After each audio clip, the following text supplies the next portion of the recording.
नीलाम्भुजश्यामलकोमलाङ्गं सीतासमारोपितवामभागं पाणौ महासायकचारुचापं नमामि रामं रघुवंशनाथम्।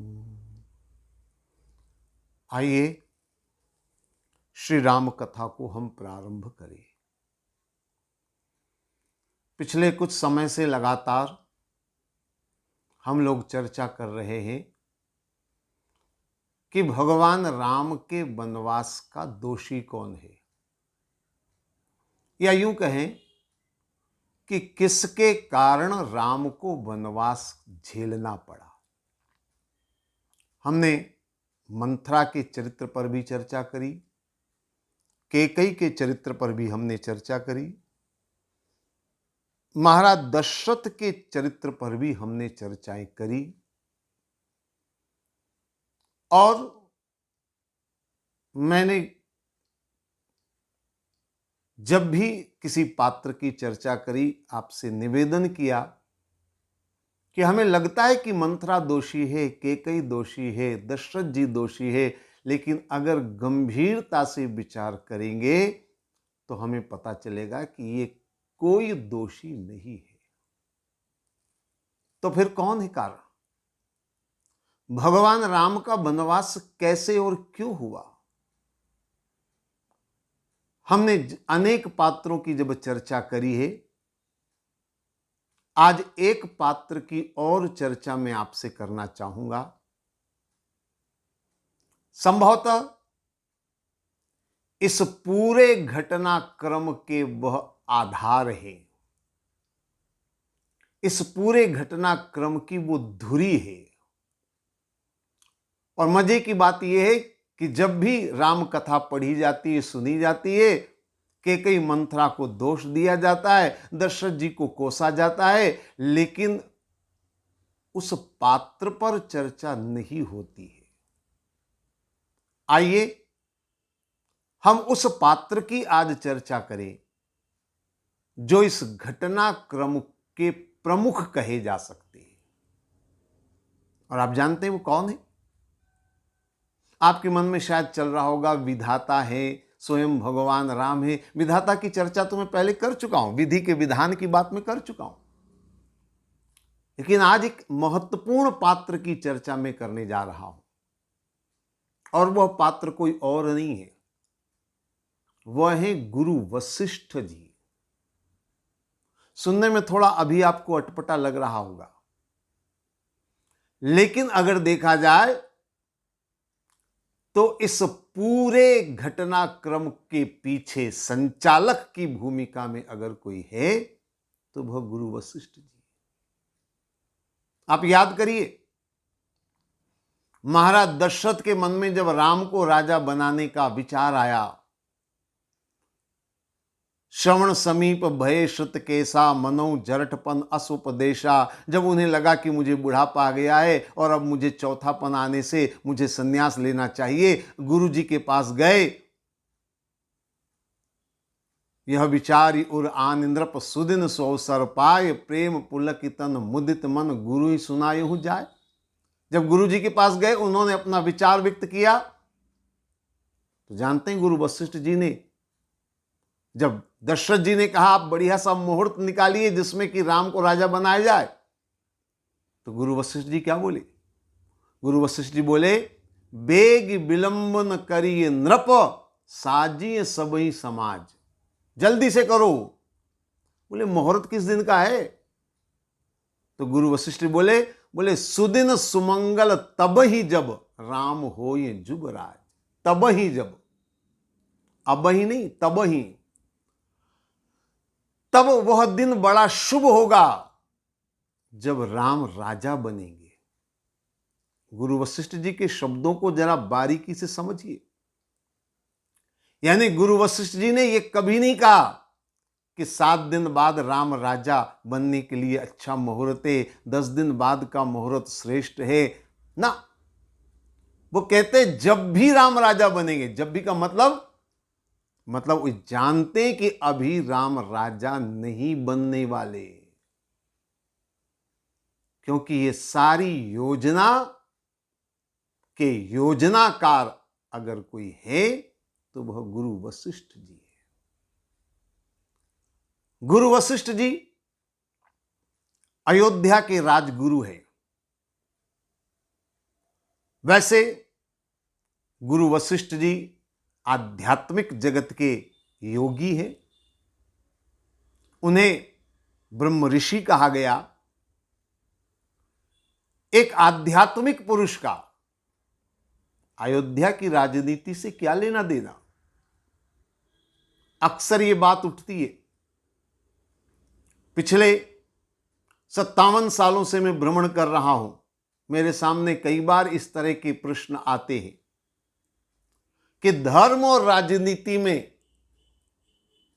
तालमेल होना चाहिए कि नहीं होना चाहिए। क्योंकि जब जब हमने देखा है कि धर्म में राजनीति का प्रवेश हुआ है, तब तब धर्म का पतन हुआ है। यह सवाल अक्सर उठता है। आज जब प्रसंग आया है तो मैं बात आपसे निवेदन करना चाहूंगा। मैं ऐसा मानता हूं कि धर्म में राजनीति का प्रवेश नहीं होना चाहिए, कदापि नहीं होना चाहिए। लेकिन इसके साथ में यह भी कहूंगा कि राजनीति धर्म के अधीन होनी चाहिए। राजनीति पर धर्म का नियंत्रण होना चाहिए। राजनीति पर धर्म का अंकुश होना चाहिए। और अगर धर्म का अंकुश नहीं होगा, राजनीति निरंकुश हो जाएगी। और आज हम जो देख रहे हैं राजनीति का विकृत रूप, कि शायद इसी कारण से, क्योंकि राजनीति के ऊपर धर्म का नियंत्रण समाप्त होता गया। आजादी के बाद से लगातार धर्म निरपेक्षता का चोला हमने ओढ़ा और उसके कारण राजनीति धर्म विमुख होती चली गई। इसलिए मैं आपसे एक बार निवेदन करूंगा कि राजनीति पर धर्म का नियंत्रण होना चाहिए। प्राचीन काल में यह परंपरा थी। आपने देखा होगा, राजगुरु का एक पद होता था। प्रत्येक राजा अपने राजगुरु से परामर्श लेता था, अनुमति लेता था। सारे राजनीतिक फैसले लिए जाते थे धर्म गुरु के आदेश पर। और तब राजनीति में शुचिता थी, पवित्रता थी, न्याय था। मैं ये नहीं कह रहा हूं कि आज न्याय नहीं है, लेकिन राजनीति का विकृत रूप अगर हुआ है तो वो इसीलिए क्योंकि धर्म का नियंत्रण नहीं रहा, धर्म का अंकुश नहीं रहा। वशिष्ठ जी धर्म गुरु हैं, लेकिन धर्म गुरु होने के साथ साथ वो एक राज्य के एक ऐसे व्यक्ति हैं जिनके माध्यम से राज्य का संचालन होता है। गुरु वशिष्ठ जी के चरित्र के बारे में बहुत कम चर्चाएं हुई हैं। आज मैं थोड़े अलग रूप में गुरु वशिष्ठ जी की चर्चा आपके सामने रखना चाहूंगा। अगर देखा जाए तो सारी योजना के सूत्रधार अगर कोई है तो वह गुरु वशिष्ठ जी है। गुरु वशिष्ठ जी ने राम राज्य की स्थापना, हम साधारण शब्दों में कह सकते हैं धर्म राज्य की स्थापना का एक बड़ा प्रारूप तैयार किया। और यह इतना सहज नहीं है, इतना सरल नहीं है। यह कार्य इतना सुगम नहीं है। लेकिन गुरु वशिष्ठ जी ने बड़ी युक्ति से, बड़ी चतुराई से इस पूरी कार्य योजना को परिणित करके दिखाया। एक एक बात पर अगर ध्यान से आप विचार करेंगे तो आपको बातें समझ में आती चली जाएगी। चलिए थोड़ा थोड़ा हम आगे बढ़ने का प्रयास करें। शास्त्रों की कथाओं को अगर आप उठा करके देखें तो विश्वामित्र और वशिष्ठ जी में शत्रुता थी। याद करिए, वाल्मीकि रामायण का भी प्रसंग है, अन्य ग्रंथों में भी वर्णन आता है। विश्वामित्र जी क्षत्रिय राजकुमार थे, गाधी तनय, गाधी के पुत्र थे, राजा गाधी के। एक बार वो वशिष्ठ के आश्रम में गए, कामधेनु कपिला गाय वहां पर देखी। इस घटना की चर्चा मैं कर भी चुका हूं आपसे पहले। तो उनको लगा ऐसी दिव्य कामधेनु गाय तो राजाओं के पास होनी चाहिए, और उन्होंने उस गाय को पाने का प्रयास किया, बलपूर्वक प्रयास किया, परंतु हार गए। विश्वामित्र जी को बड़ा दुख हुआ। सशस्त्र सेना और मैं स्वयं युद्ध के द्वारा एक ब्राह्मण को नहीं हरा सका। तो विश्वामित्र जी के मन में विचार आया, दिग्बलम क्षत्रिय बलम ब्रह्म तेजो बलो बलम। वास्तव में ब्रह्म तेज ही सबसे बड़ी ताकत है। मैं ब्रह्म तेज को प्राप्त करूंगा, मैं ब्रह्म ऋषि बनूंगा। और विश्वामित्र जी उसके पीछे लग गए, कठोर तपस्याएं करी। आप विश्वामित्र जी का चरित्र उठा करके देखें, उन्होंने क्या नहीं किया। अपने तपोबल के द्वारा सत्यव्रत को सशरीर स्वर्ग भेजने का प्रयास उन्होंने किया। बाद में वो स्वर्ग से धकेल दिया गया और बीच में ही लटक गया। त्रिशंकु नाम से वो विख्यात हुआ। ये विश्वामित्र जी का तपोबल था।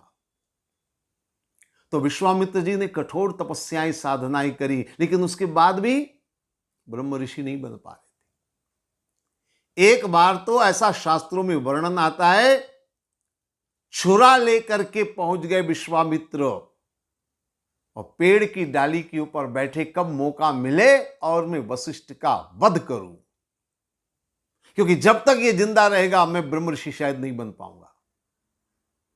ऐसा दुर्भाव जिनके मन में, ऐसी शत्रुता। हालांकि विश्वामित्र जी ऐसा नहीं कर पाए, लेकिन ऐसी शत्रुता जहां हो। लेकिन आप आश्चर्य की बात देखिए, जब भगवान राम को लेने के लिए विश्वामित्र जी आए, सबसे पहली बार जनकपुर ले जाने के लिए, यज्ञ रक्षा के लिए ले जाने के लिए, जब अयोध्या में आए और उन्होंने महाराज दशरथ से कहा कि मैं आपके पुत्र राम को ले जाना चाहता हूं यज्ञ रक्षा के लिए, तो महाराज दशरथ ने साफ शब्दों में मना कर दिया।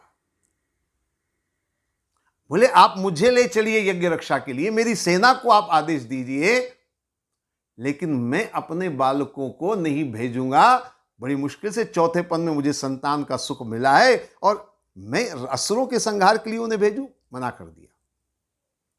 लेकिन आश्चर्य की बात, उसी समय वशिष्ठ जी आए। तुलसीदास जी लिखते हैं, तब वशिष्ठ बहुविधि समझावा, नृप संदेह नाश कह पावा। इतनी शत्रुता, और ये अचानक नहीं है, ये एक उसी रणनीति का हिस्सा है। वशिष्ठ जी जानते हैं कि जब तक धर्म के आचार्य गणों में मतभेद होगा, तब तक धर्म की स्थापना नहीं हो सकती है। अगर धर्म राज्य की स्थापना करनी है, राम राज्य की स्थापना करनी है, तो पहला सूत्र, धर्माचार्यों में आपसी सामंजस्य होना चाहिए। और इसीलिए आप देखिए, गुरु वशिष्ठ ने पुत्रेष्ठी यज्ञ का जब समय आया तो स्वयं ने नहीं करवाया। महाराज दशरथ से कहा कि पुत्रेष्ठी यज्ञ करना है पुत्र प्राप्ति के लिए, लेकिन मैं नहीं करवाऊंगा। कैसे? बोले, श्रृंगी ऋषि वशिष्ठ बुलावा, पुत्र काम शुभ यज्ञ करावा। श्रृंगी ऋषि को बुलाया, एक ऐसे ऋषि को बुलाया जिनका उत्तर भारत के साधु संतों में संपर्क नहीं था, ताकि उन्हें जोड़ सके। वशिष्ठ जी ने समस्त धर्माचार्यों को जोड़ने का प्रयास किया ताकि सब मिल करके धर्म राज्य की, राम राज्य की स्थापना कर सके। इस महत्वपूर्ण कड़ी को समझने का प्रयास करें और वशिष्ठ जी के प्रयासों से भगवान राम विश्वामित्र जी के साथ प्रस्थान करते। अब देखिए अगली बहुत बड़ी मार्मिक ये राजनीति को जरा समझने का प्रयास करें। जब भगवान राम जाते हैं यज्ञ रक्षा के लिए तो बीच में कौन मिलते हैं? मारीच, सुबाहु, ताड़का, ये असुर मिलते हैं। ये रावण के सहयोगी हैं। एक मन में विचार कभी आपने किया? रावण लंकापति, लंका का साम्राज्य उसका, लेकिन यहां मारीच, सुबाहु कैसे? और यह स्थान कौन सा है? इसी रास्ते पर आगे चल करके भगवान राम जनकपुर पहुंचे। इसका मतलब हम यह कह सकते हैं कि यह स्थान अयोध्या और जनकपुर के बीच का स्थान है। ये यहां पर कैसे इनकी चौकी स्थापित हो गई, इनका समूह यहां पर इकट्ठा हो गया, और ये बहुत बड़ा खतरा था। समस्त उत्तर भारत के ऊपर साम्राज्य रावण का स्थापित हो सकता था। उसने अपनी चौकी स्थापित कर दी थी। और ये चौकी स्थापित कैसे हुई? क्योंकि रावण जानता था, रावण राजनीतिज्ञ, कूटनीतिज्ञ, रावण जानता था कि आर्यावर्त के दो बड़े शक्तिशाली राजा, अयोध्या के महाराज दशरथ और जनकपुर के, मिथिलेश के महाराज जनक, इन दोनों राजाओं के बीच में आपसी मतभेद है। राजनीति का एक सूत्र आपने सुना होगा, अंग्रेजों ने इसका बड़ा उपयोग किया, फूट डालो और राज करो। रावण का यह सूत्र है। उसने पाया इन दो बड़ी शक्तियों के बीच में मतभेद है। इस मतभेद का प्रमाण भी है मेरे पास, मैं आपको प्रमाण दूं। महाराज जनक ने स्वयंवर रचा अपनी पुत्री का। देश देशांतर के राजा राजकुमार उस स्वयंवर में पहुंचे। कभी आपने सोचा इस स्वयंवर का निमंत्रण अयोध्या क्यों नहीं गया? जबकि अयोध्या में 4 राजकुमार थे। अयोध्या सबसे प्रतिष्ठित राजघराना था। अयोध्या का वर्चस्व बड़ा भारी था। फिर भी अयोध्या को स्वयंवर का निमंत्रण तक नहीं मिला। विचार करिए। दरअसल महाराज जनक और अवधपति महाराज दशरथ के बीच में मतभेद थे। और ये मतभेद क्यों थे? शायद इसका कोई ठीक से प्रमाण नहीं मिलता है, लेकिन मैं ऐसा मानता हूं कि महाराज दशरथ के हाथों श्रवण कुमार का वध हुआ। श्रवण कुमार के माता पिता मारे गए। चाहे महाराज दशरथ कितने भी यशस्वी हो, चाहे उनका साम्राज्य कितना भी मजबूत हो, लेकिन ये कलंक था। और इसी कलंक के कारण महाराज जनक ने अयोध्या और अयोध्या के राजा दशरथ से दूरी बना ली। मतभेद हुआ और इसी का फायदा रावण उठाना चाहता था। उसने यहां चौकी कायम करी, यहां खरदूषण को स्थापित किया, यहां ताड़का को स्थापित किया। वशिष्ठ जी इस योजना को अगर आगे बढ़ाना चाहते हैं तो ये सबसे पहली जरूरी बात थी कि जितने भी आर्यावर्त के राजा हैं, ये 2 महाशक्तियां हैं, इन दोनों का मतभेद मिटना चाहिए। और इसीलिए विश्वामित्र जी उस रास्ते पर ले गए। आप जरा देखिए, एक एक शब्द को, एक एक चीज को जरा समझने का प्रयास करिए। खरदूषण का वध हुआ, मारीच सुबाहु का वध हुआ, यहां पर ताड़का का वध हुआ, यज्ञ रक्षा हुई। उसके बाद विश्वामित्र जी भगवान राम से बिना जनकपुर का नाम लिए यज्ञ के लिए ले गए आगे। और किस रास्ते पर ले गए? जहां अहिल्या थी। अहिल्या उद्धार क्या है? एक बहुत बड़ी कूटनीति है। भगवान राम से अहिल्या का उद्धार क्यों करवाया गया? शायद आप जानते होंगे, आपने शास्त्रों में सुना होगा। जनकपुर के राजगुरु शतानंद जी महाराज थे और शतानंद जी महाराज की माता थी अहिल्या।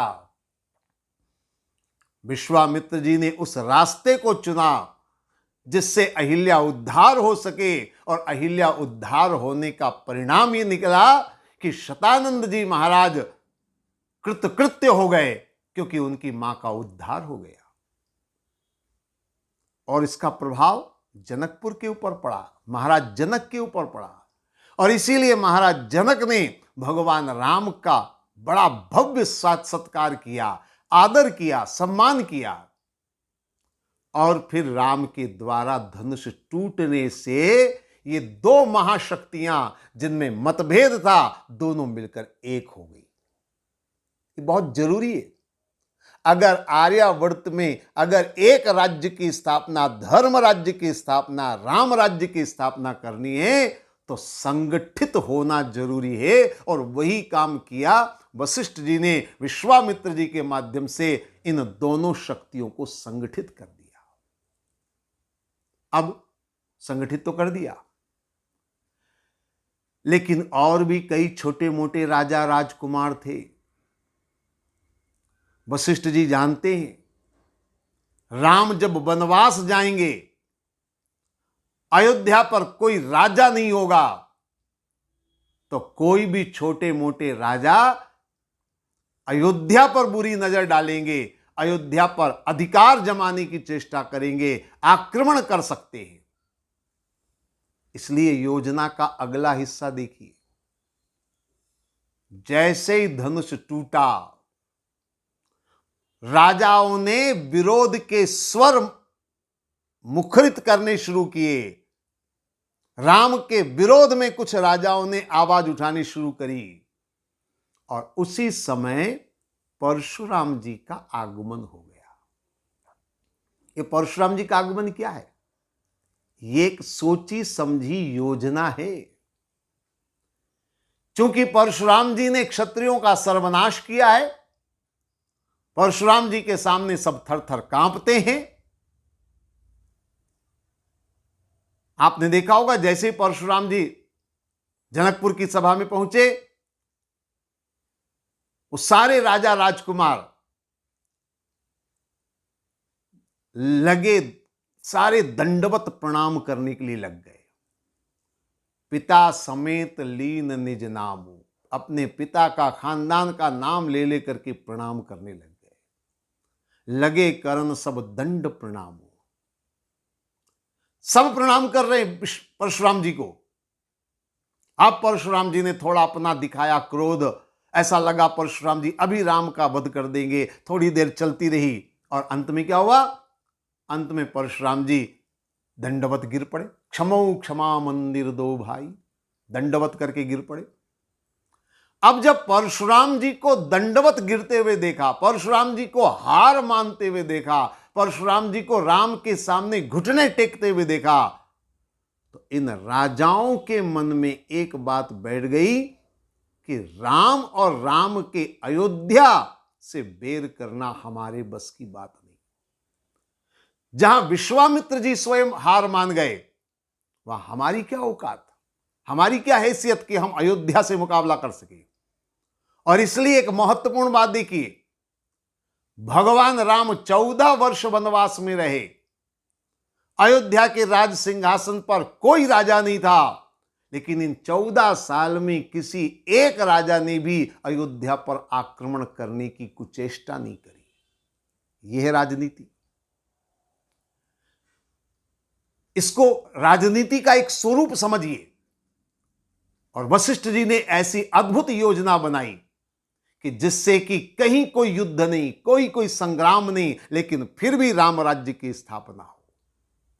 क्योंकि आपस में अगर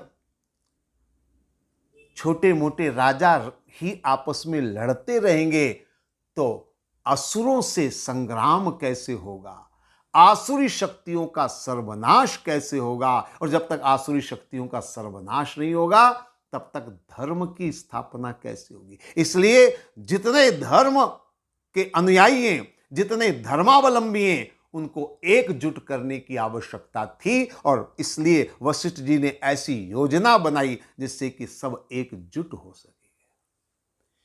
तो ये एक अद्भुत राजनीति है, इसको हम कह सकते हैं। धर्म नीति, राजनीति, जो भी शब्द आप दें।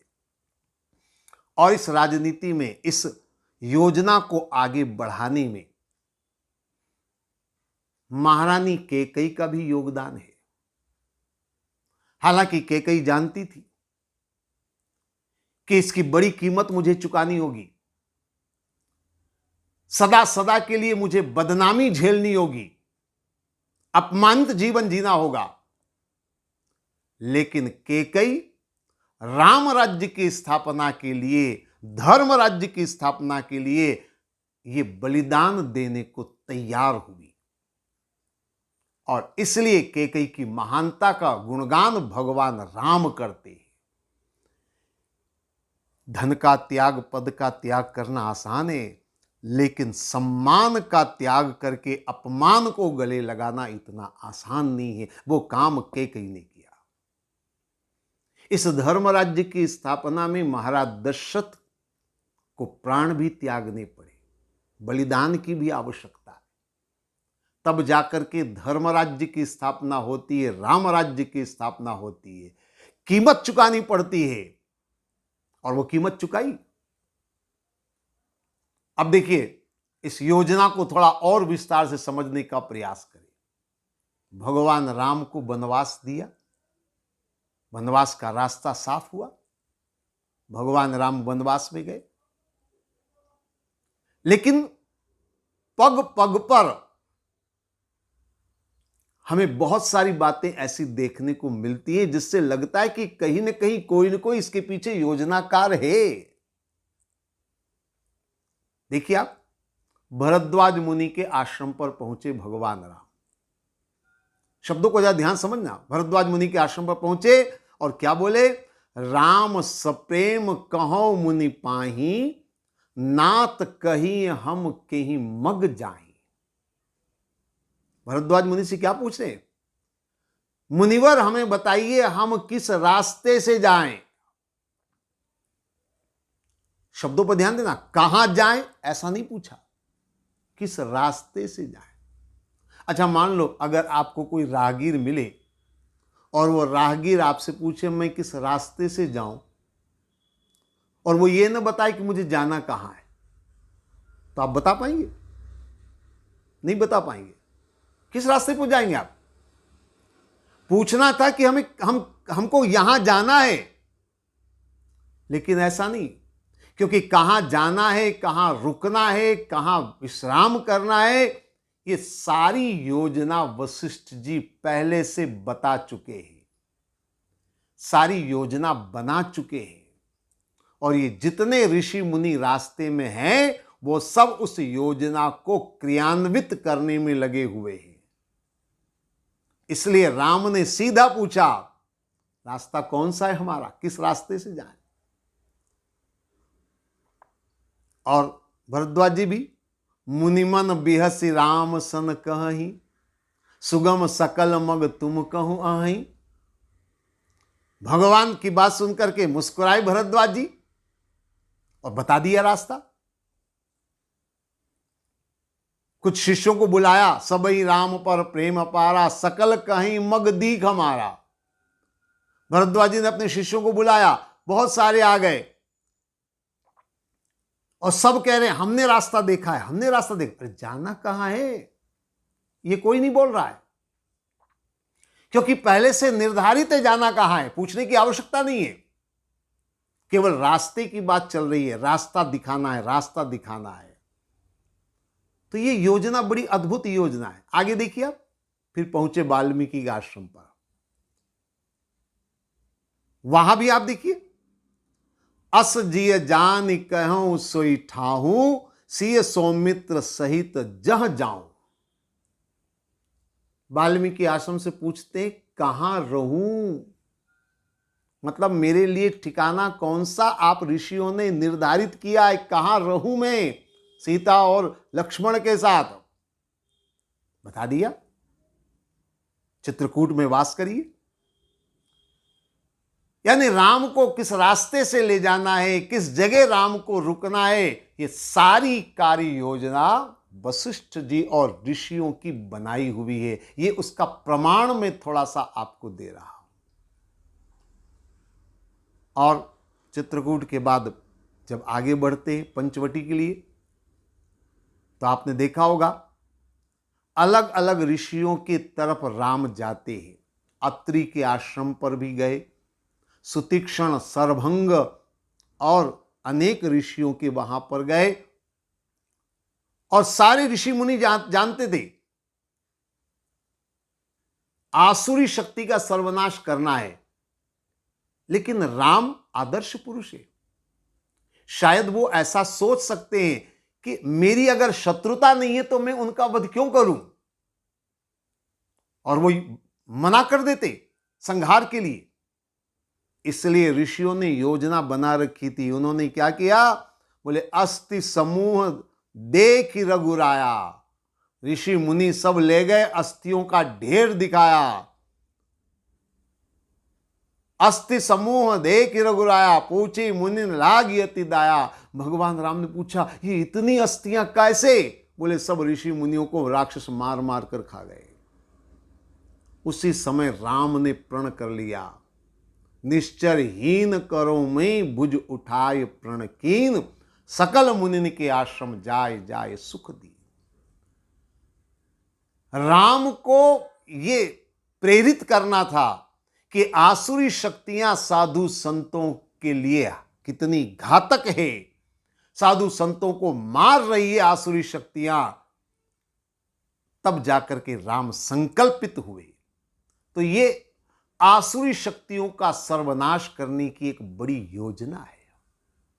और आप आगे बढ़िए, पंचवटी में मुकाम हुआ, सीता का हरण हुआ।